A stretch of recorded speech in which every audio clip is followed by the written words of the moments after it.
Баршаңызға сәлем. Бүгін өте дәмді сырный шарик жасайтын боламыз. Соңына дейін менімен бірге болыңыздар. Менің каналыма тіркеліп алыңыздар.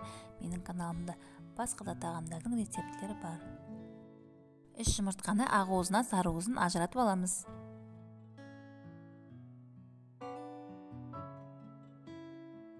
Ақ уызын аппақ болғанша миксерлеп аламыз.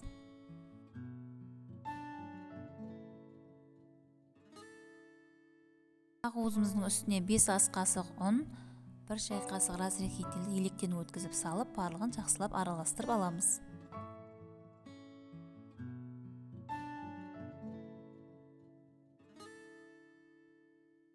350 грамм ірімшікті үккіштің ең кіші бөлігінен өткізіп аламыз.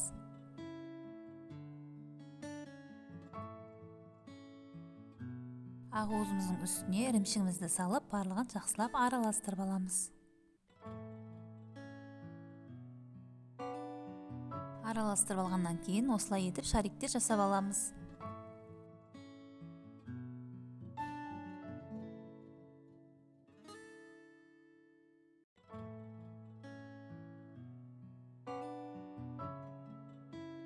Панировочный сухаримізді ыдысқа салып алып, үстіне сырный шариктерді салып, видеода көрсетілгендей етіп жасап шығамыз.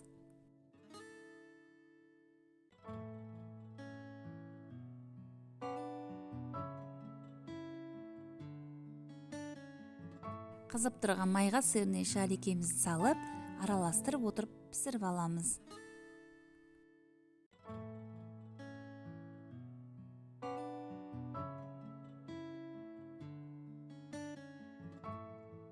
Осылай етіп барлығын пісіріп аламыз.